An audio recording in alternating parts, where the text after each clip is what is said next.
Assalamualaikum warahmatullahi wabarakatuh. Perkenalkan, nama saya In Lestari. Saya dari Biologi 1. Di sini saya akan menjelaskan materi saya yang berjudul kalimat.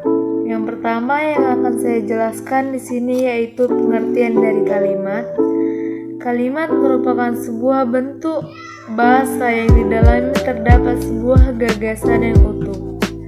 Kalimat yang benar dan jelas mudah dipahami oleh orang lain sesuai dengan gagasan yang ingin disampaikan. Kalimat dapat berwujud lisan maupun tulisan. Dalam wujud lisan, sebuah kalimat diakhiri oleh intonasi final, sedangkan dalam wujud tertulis, kalimat diawali oleh huruf kapital dan diakhiri dengan tanda titik, tanda tanya, dan tanda seru. Di sini saya akan menjelaskan apa saja unsur-unsur dari kalimat. Unsur-unsur kalimat merupakan fungsi sintaksis yang biasa disebut sebagai jabatan kata atau peran kata.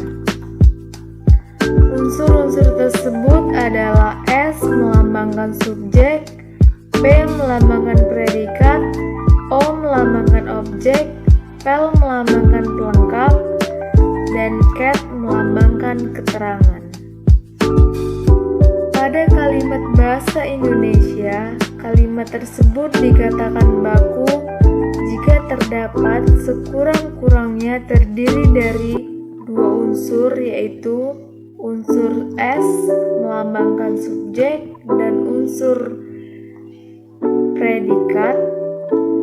Sedangkan unsur-unsur lainnya seperti O atau objek, pel atau pelengkap, dan cat atau keterangan boleh ada ataupun tidak pada sebuah kalimat. Yang pertama, subjek. Subjek atau S merupakan bagian kalimat yang menunjukkan pelaku, tindakan, keadaan, masalah, atau segala sesuatu hal yang menjadi pokok suatu pembicaraan dan dapat diterangkan oleh predikat atau P. Fungsi subjek atau S ini dapat diisi oleh kata benda atau prasa nomina, klausa maupun prasa verba. Subjek atau S dapat dilihat atau dikenali dari cara bertanya dengan memakai kata tanya siapa atau apa kepada predikat atau P. Jika dalam sebuah kalimat terdapat jawaban yang logis dari pertanyaan yang diajukan, maka jawaban itu adalah S. Namun, jika dalam sebuah kalimat tidak ada jawaban yang logis dari pertanyaan yang diajukan, berarti kalimat tersebut tidak mempunyai subjek atau S. Perhatikan contoh berikut. A. Bagi mahasiswa diwajibkan mematuhi tata tertib yang berlaku. B. Di sini dapat menampung korban bencana banjir. C. Menangis setiap malam. Kalau kita bertanya, siapa yang berlaku yang diwajibkan mematuhi tata tertib yang berlaku pada kalimat A? Maka jawabannya bagi mahasiswa. Pada kalimat B, jika bertanya siapa yang menampung para korban bencana banjir, maka jawabannya di sini jawabannya tidaklah logis. Untuk itu, P lebih logis, maka kata di sehingga kalimat tersebut ini dapat diganti kata kami, sehingga kalimat tersebut menjadi kami menampung para korban bencana banjir. Dengan demikian, subjek atau S pada kalimat B akan lebih jelas, yakni kami. Selanjutnya, jika kita bertanya siapa yang menangis setiap malam, pada kalimat C kita akan menemukan jawabannya.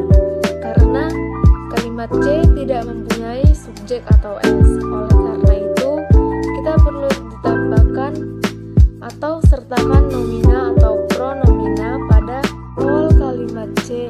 Misalnya, Indah atau dia, sehingga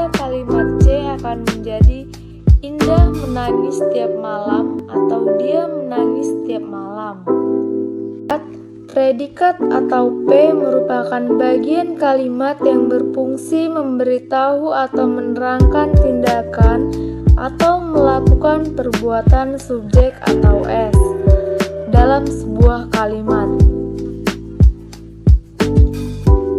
Tidak hanya menerangkan tindakan atau keadaan subjek atau S, predikat atau P juga berfungsi untuk menyatakan sifat atau keadaan subjek atau S, termasuk juga untuk pernyataan jumlah sesuatu yang dimiliki oleh subjek atau S.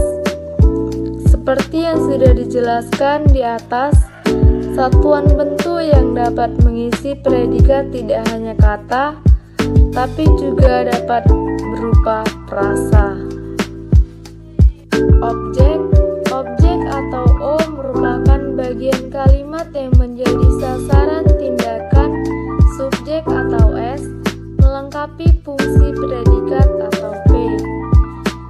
Karena sebagai pelengkap predikat, maka biasanya objek atau O selalu di belakang predikat atau P.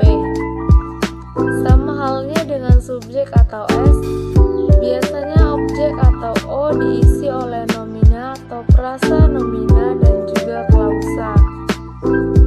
Pelengkap atau pel merupakan bagian kalimat yang berfungsi sebagai pelengkap predikat atau P. Keterangan atau ket merupakan bagian kalimat yang menerangkan mengenai tentang subjek atau S, predikat atau P, objek atau O dalam sebuah kalimat. Yang kedua yaitu B. Di sini saya akan menjelaskan jenis-jenis dari kalimat. Kalimat dalam bahasa Indonesia dapat dibagi menjadi beberapa jenis. Kalau dilihat dari strukturnya, kalimat dapat dibagi menjadi kalimat tunggal dan kalimat majemuk. Kalimat majemuk ini kemudian dapat pula dibedakan menjadi kalimat majemuk setara atau koordinatif. Kalimat majemuk bertingkat atau subordinatif maupun kalimat majemuk campuran atau koordinatif subordinatif. Jika gagasan pada sebuah kalimat tersebut hanya satu atau tunggal, maka kalimat tersebut dikatakan kalimat tunggal. Sedangkan kalau dalam sebuah kalimat terdapat lebih dari satu gagasan, maka kalimat tersebut dapat dikatakan kalimat majemuk. Menurut Spinoza di dalam Hikmat, kalimat ini dapat dibeda-bedakan menjadi beberapa jenis.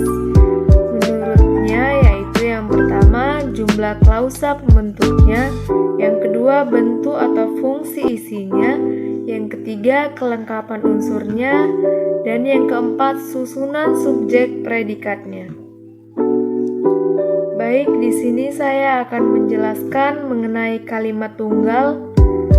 Kalimat tunggal merupakan kalimat yang hanya mempunyai satu gagasan utuh terdiri atas satu subjek atau S dan satu predikat atau P.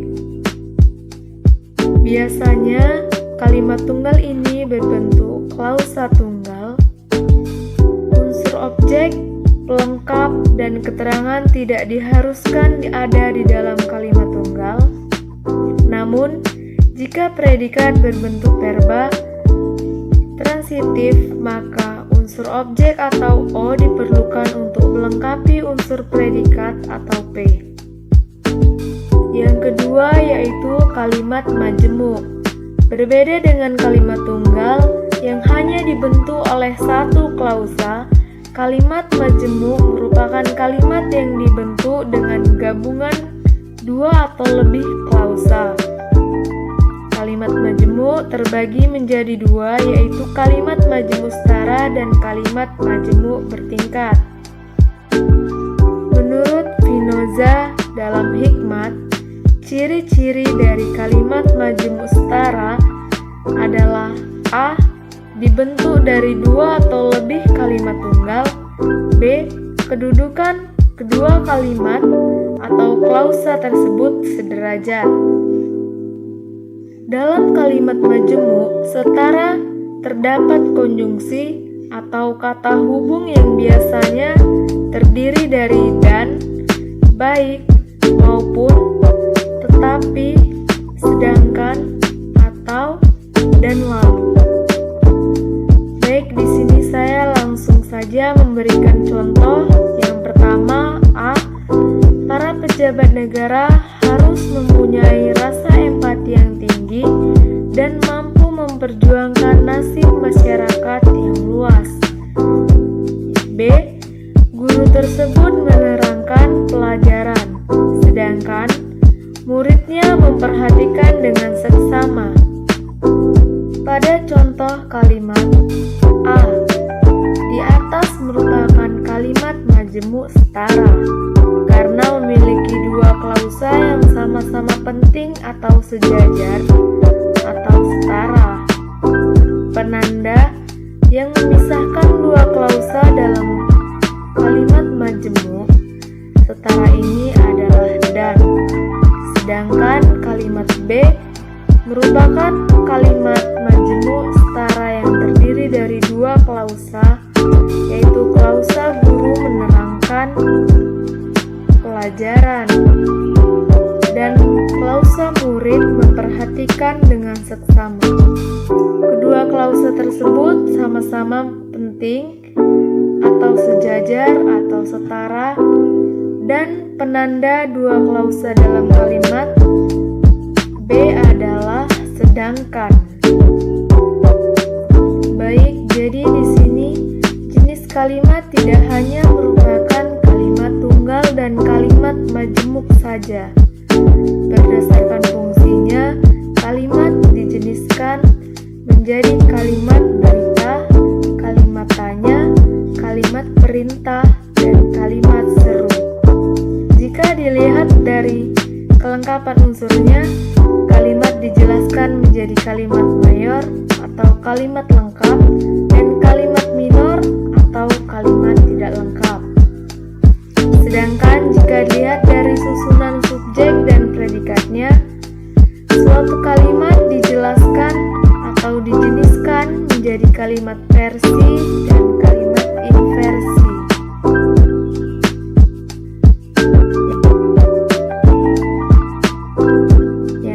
Yaitu kalimat efektif. Di sini saya akan menjelaskan mengenai kalimat efektif. Kalimat dikatakan efektif. Kalimat dikatakan efektif apabila berhasil menyampaikan pesan, gagasan, perasaan, maupun pemberitahuan sesuai dengan maksud si pembicara dan penulis. Untuk itu, mengirim suatu pesan tersebut harus memenuhi syarat sebagai kalimat yang baik, yang strukturnya benar, pilihan katanya tepat, hubungan antar bagiannya logis, dan ejaannya pun harus benar. Kerap dalam hikmat mendefinisikan kalimat efektif sebagai kalimat yang mempersoalkan bagaimana ia mewakili secara tepat isi pikiran atau perasaan penulisnya. Bagaimana ia dapat mewakilinya secara segar dan sanggup menarik perhatian pembacanya terhadap apa yang dibicarakan. Menurut Watt, dalam hikmat kalimat efektif adalah kalimat yang disusun secara sadar untuk mencapai daya informasi yang diinginkan oleh penulis terhadap pembacanya. Lebih jauh dalam hikmat menyebutkan bahwa kalimat efektif merupakan kalimat yang mampu membuat isi dan maksud yang disampaikannya itu tergambar lengkap.